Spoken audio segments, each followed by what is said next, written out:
Good afternoon, everyone. Had a couple technical glitches, but I tried to have it prepped because I know we are running low on time. So I'll dig straight in and allow the presentation to do some of the work. It's saying unmute. Can everybody hear me? It's saying unmute myself. But okay. We can hear you. Okay, so there's a couple videos. I think just one thing, just to start off, we've really been wrestling with what equity means in practice, like on the ground. And so as we get towards the end, hopefully we will be able to unpack some of that. Some of you may have seen this video before.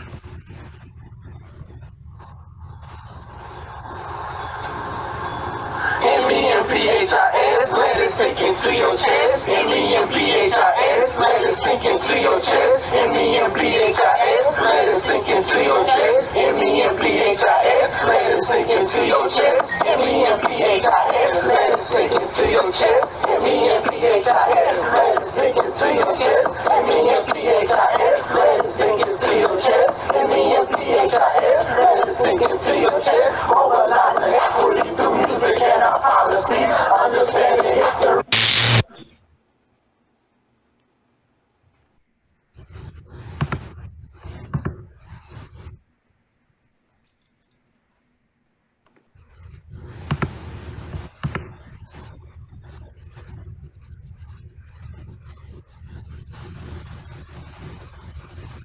Emotional historical journey of a legend who found peace in the most violent way in Memphis, known as the place where King was killed. The news noosed us all, lynching the life out of us. However, Memphis is much more. We dance that blues, we sing to sweet and savory tunes like Memphis barbecue.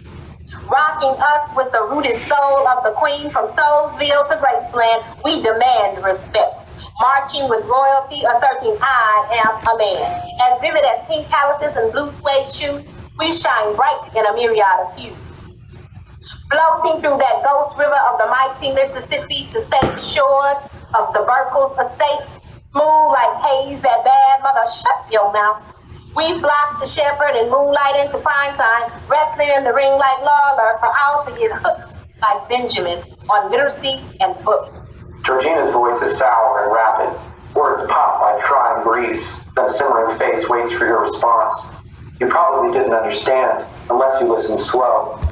She has no teeth and talks like a casserole. All syllables blend together. When Lila and Dwayne had nowhere else, Georgina put them up for a night. Landlord would have spit blood if she found out, but she didn't. Marsha's voice is fresh and buoyant. Every consonant a song. She's known pain, but not the kind you can hear. Unless you listen slow. Georgina's great wish was for a little lonesome dog to name and train and spoil rotten. Marsha brought her a foster puppy. Georgina melted into honey. She held the quivering pup in her arms. She named it. It frolicked in the yard. She stopped. She wept. Landlord would spit blood if she found out. Georgina's great wish was for a little lonesome dog to name and train and spoil rotten, but she knew that wish was just for wishing. Marsha hadn't known because she didn't listen slow. I still have that talk. Douglas is one of the oldest black communities in Memphis. The 40 acres that is Douglas was given to a former slave by his former master. Fast forward to the 90s, and Douglas is also the birthplace of Juneteenth, Memphis. We are going on 28 years, and Douglas should be on everybody's radar and everybody's map. So when you look at us, what do you see? Some say we different, better yet another breed. City full of life and possibilities. You know where we're from, man, Memphis, Tennessee. I mean, this place is amazing. Our culture's so dope. They say we're so loquacious. We say we give hope. Memphis is the most beautiful land in the world. You can ask any man, woman, boy, or girl. 2 fingers round, 3 fingers down. First black established neighborhood, yes, where it's found. Then you got South Memphis, Whitehaven, and North. We all got pride, man. We're screaming from our porch. Trying to tell society we ain't first 48. Even though we tend to have a lot of stuff on our plate, we don't mind sharing. We all just friends. We may be different shades, but we all the same kin. Say la. And one more video that really centers around this concept of organizing and how we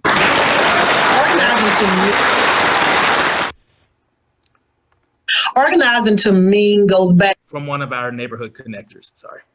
to my upbringing.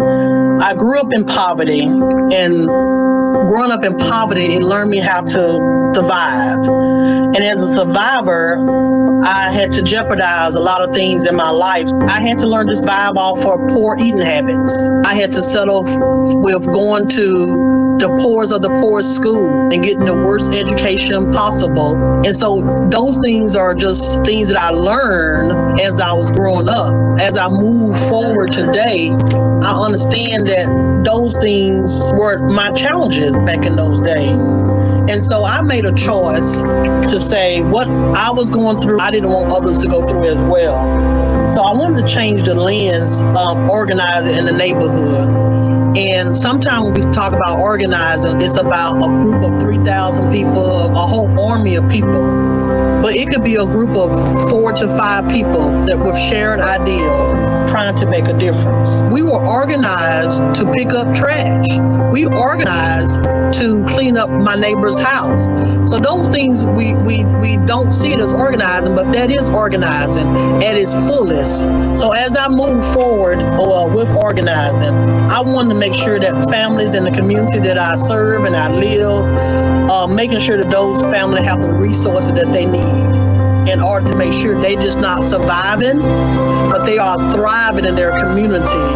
And if not, how can we organize to bring the neighbors together to help out with some of the needs in the community? So as I look at organizing, I think about myself and I think about the struggles that I endured and want to use that as my platform to organize around change here in Memphis area. Organizing to me go. Okay, so what you just saw was a few stories and narratives. They were called 1 minute stories, Memphis minute stories. That was important for us from an organizing strategy. How do we collect? Because the story is, it doesn't matter whose story it is. I mean, it's your story and it's something that you can own. And so when we talk about doing like place-based work, we want to make sure that we are dialing into an authentic voice of the community. And the authenticity is lifted up in the stories that people are able to share about their neighborhoods. So what you saw was actually two staff members and a resident in the 1 minute stories. And then the last one was Johnny Hatton, who's been actually a part of the SPARCC work longer than I have in the SPARCC 1.0.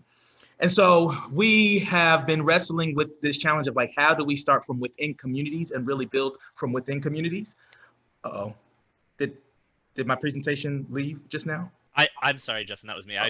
We wanted to see your face for now. Oh, okay. Share again when you're ready though. Okay. And so I was just going to go into that, where that ended up leading was to a statement that says all Memphians are thriving and healthy.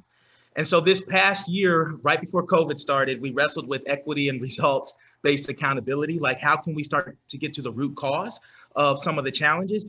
It wasn't, and just so we're clear, the process, because I'm going to show you some of that, what made it so edifying wasn't the end, was not the fact that we did not know that those were some of the root causes, right? I think it's very clear that when we talk about poverty, we know people need more resources. That's not brain science. But it is something to be able to say, how do you explain where those gaps are, right? Starting from thriving community and asking why it may not be and going through all of those intervention spaces. That's what's important. So people of color often know when something's racist, if they've experienced it, if it's structural, if it's been internalized, right? But being able to explain or unpack that is the part that's important so that it can be a learning space for community. All right, so do I go back, Nick, to that? All you, Justin, yeah. Okay.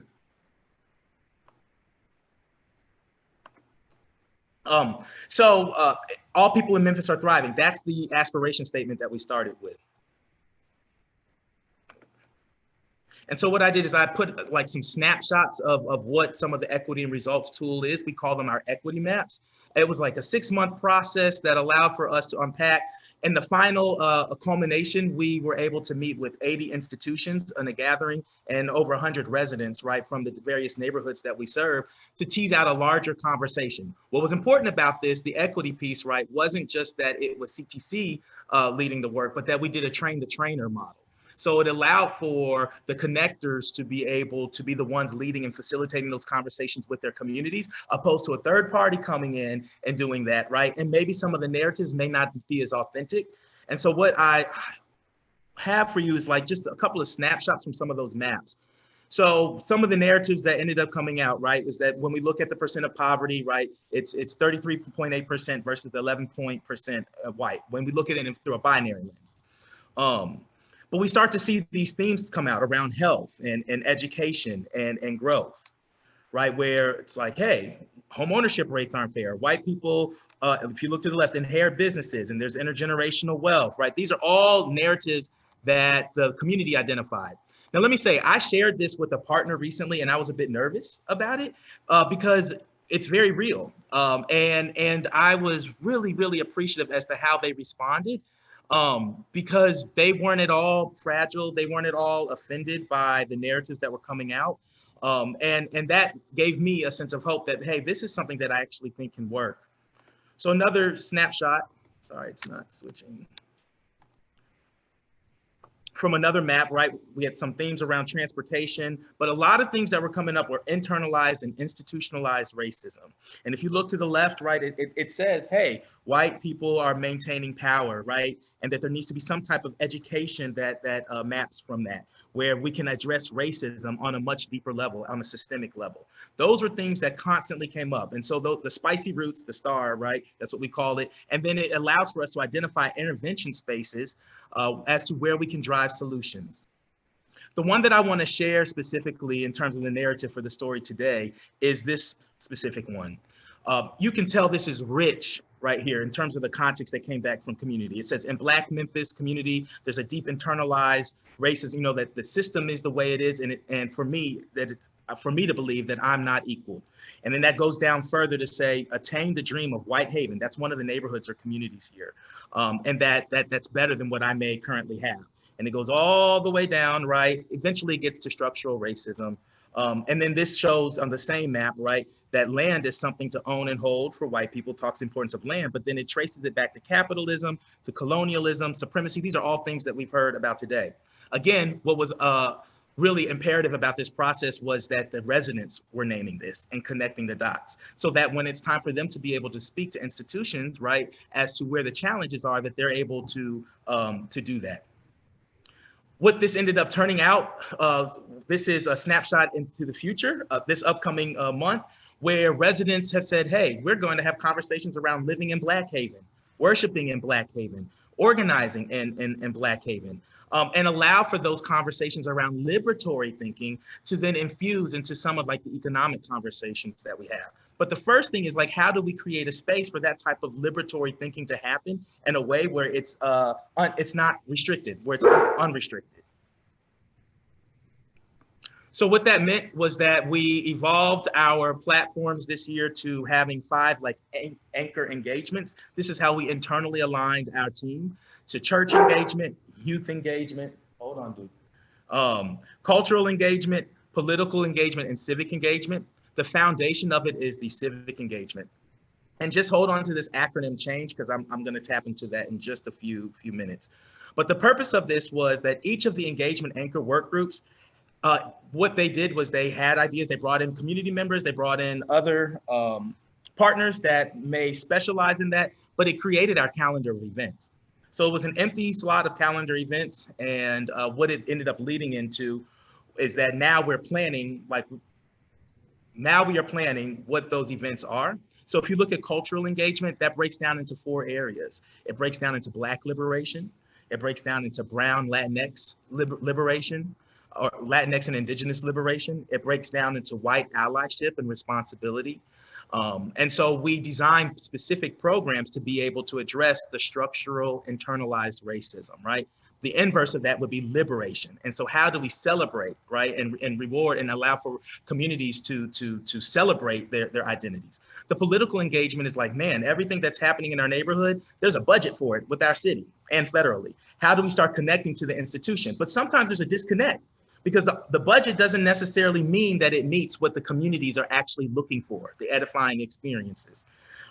Church, Memphis, there's a church on every corner, right? So that's a cornerstone of the culture here. And we knew that that's something that we needed to make sure that we develop programs. Last year, we did church in the gentrifying city. We had over 60 churches to participate around these same types of civic engagement conversations: climate, health, economics. And then youth engagement. What that's leading to is that we're going to do a youth summit this fall. So it allows for us, ultimately, the outcome is that where the core programming that CTC is creating, where we're able to dial that back and connect the dots to how that relates to climate. How does that relate to health, right? And those are the anchor parts of our program that will tease out these themes, these smaller themes, and creating campaigns to help promote it. So what that leads to is this larger framework that was largely inspired by the SPARCC network. So there's two cities specifically that are looking at public health framework, or three. Shout outs to Denver, shout outs to the Bay Area, and shout outs to Atlanta, Archie, and Bar High. We realized we need something that's a larger container to hold a community voice. And what it really is, it's at the core of it is how do we start to build trust between residents and institutions? And by going through the equity and results-based framework, we were able to tackle the roots of those community challenges. Once we started to see a map of all of the community challenges, what are the containers that allow for us to sustain this type of thought?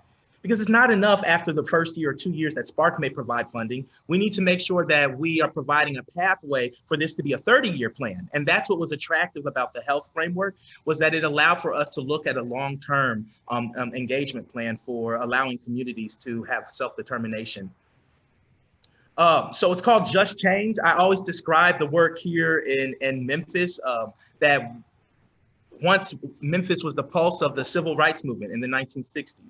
And that we are still continue to be a drumbeat, right? Helping to connect the lines between race, economics, and health. It's in the fabric of Memphis. We are the buckle of the Bible Belt, the bridge of the American Mid-South to the global South. I say that because when we talk about this global type of culture that has to be established, one of the things that we've wrestled with within the SPARCC, right, is that people of color actually are not the minority. We are the global majority. That paradigm shift for us to be able to enter into conversations around liberatory thinking is that we actually have to believe that. We have to see that. And we have to speak it. And we have to allow those narratives to be lifted up. So that's a big part, is how do we create paradigm shift in the community meetings? All of that said, we believe that the time is now as we move into 2021. And this is shout outs again to Bar High, Archie, and Denver as well, to reimagine the public health infrastructure that centers an equity agenda and delivers on long-term outcomes to move the needle towards racial health equity and justice. So it means that we're looking at the root cause. It means that we're not just looking at the symptoms. The vision, of course, is equity. And at the core of that is self-determination, which means how do we allow for neighborhoods to have the ability to have a democratic process in making decisions about the changes and shifts that are happening within communities. What that means in practice for us is that 2 little e's equals big E. Often those who have the resources to engage often those who have the resources to engage lack the equitable embodiment, and often those who embody equitable practices lack the resources to engage. So if we can combine both of those spaces, that's what allows for us to see the transformative thinking and outlet. So it looks like working to build trust between residents and institutions, that we move at the speed of trust, which is not easy at all. It's a constant process of reiteration, and that we bend the arc of transformation towards justice through the one-on-ones that happen with residents and institutions, so that we are moving from a space of higher consciousness as to what equity looks like. So the last 2 slides that I have is that we found a really cool way around the social health determinants to talk about the work. Because a lot of times the disconnect from the work is that we don't connect it to social justice, or that all of this is. So when we even talk about the land trust work that has evolved, we sometimes don't think of that as a form of economic inclusion, and that was started and sparked out of a movement for social justice. So we wanted to make sure that through every lens that we visited, that there was always that narrative centered, the just narrative, the justice narrative. And so if you look at this, it shows economic stability, that's just growth, looking at housing and land. Social and community context, that's storytelling. So often when we think about how communities connect, we neglect and negate the oral traditions that are so powerful within communities of color. And so arts and culture really is the manifestation of how communities can connect. Just climate looks at the neighborhood and environment.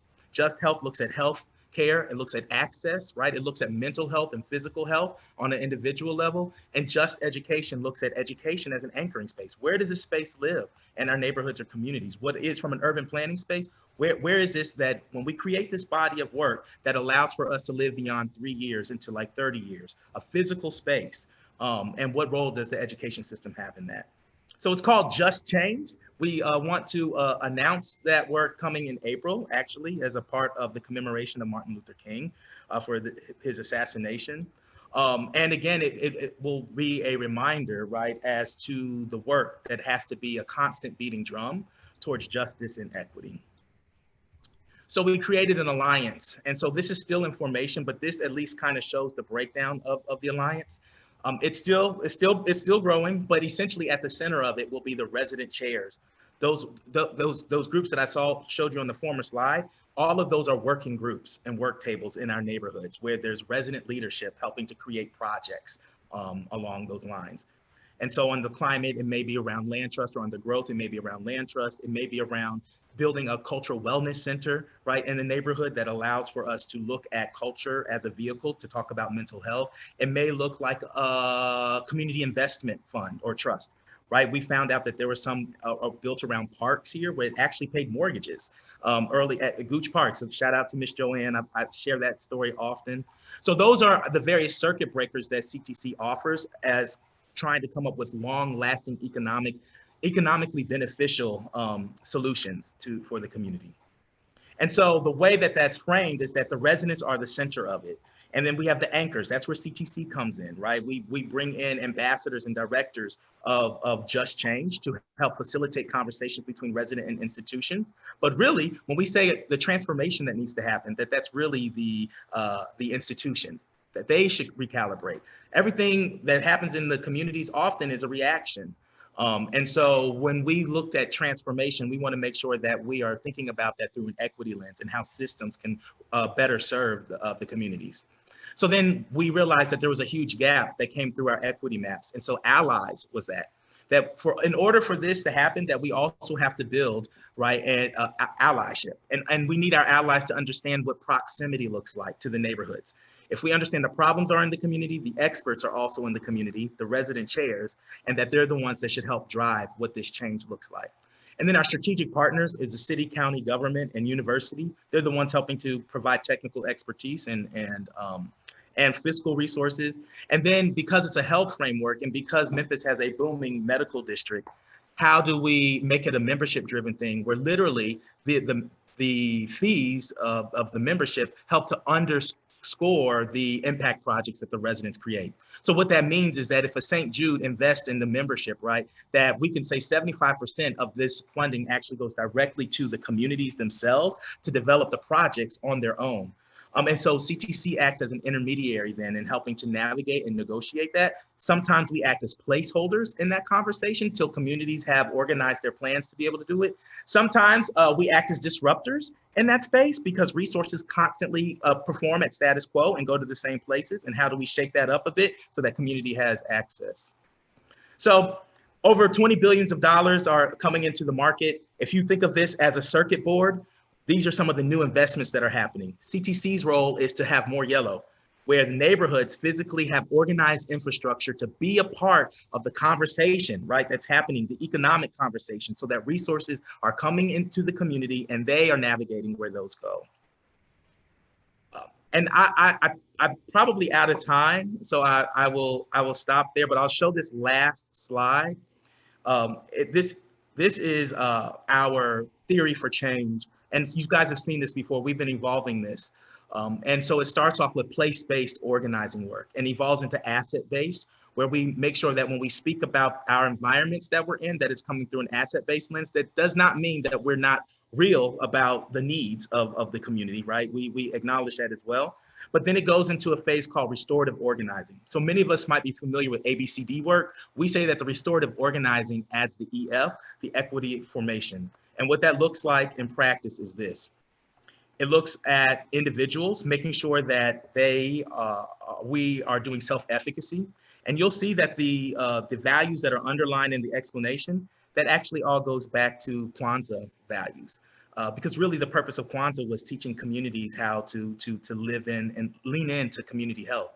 But it shows on an individual basis, self-determination and purpose. What that means is that there has to be an analysis of power and privilege. We have to understand our own social locations. And so the work of equity really ultimately becomes internal work, not external. Like, yes, systems change, but it's the power brokers, right? How do they internally reflect? How do they understand their own social location? How do they understand the harm that can happen? And making sure that they navigate that, and that they don't step into spaces where lived experience can dictate. Then it also means that there has to be a historical context and analysis. So often the lion and the hunter, we don't get the lion's perspective, only the hunter, that the communities often are the ones whose perspectives are not lifted up when the decisions are timed. And so if there's a historical context, those often are called gatekeepers. We think of them as culture bearers. These are the people that have been here, that have seen the challenges in their neighborhood or community. And so that ends up, those two together, the analysis of power and privilege in context to the history of a neighborhood allows for us to holistically look at upstream impact in the historical context. So ultimately what that allows for us to do is to look at just change as a framework around social health determinants. It allows for us to identify those who are closest to proximity to help shift the power so that they hold the conversation. So when Maggie said earlier about the takeaway, that really was awesome to me, because it is constantly a conversation on the neighborhood community-based side. Which organizations can we align ourselves with so that we're making sure that there's an equitable exchange? And so our Black History Month word, or my Black History Month word, is there's a woman, her name is Vahisha Hassan, and she has a Lenten devotional towards white supremacy, and it's called Recipiscence. And it's a conversation, right, as to how can we step away from supremacist thinking? How do we do the personal reflection as to what that looks like? And so the change is an homage to climate, health, arts, culture, next generation, growth, and education. How do we change our minds and heart? And Recipiscence speaks to the reformation that needs to happen in the systems that we are in. So we say in short that that's doing it for the culture, right? That's what that means. Every time that we say that, doing it for the culture, right, means that how do we look at recipiscence and reformation? How do we speak in liberatory frameworks that allow for people of color to feel normalized in spaces often like these? And that's all I got. It was a little bit longer than what I anticipated, so my apologies. But I should say a tremendous thank you to this network, because it's been mind-blowing this year trying to pull all of these things together, and it's still a constant conversation with community members. And I'm constantly reminded, slow down, to make sure that we are doing the opportunity for members to participate.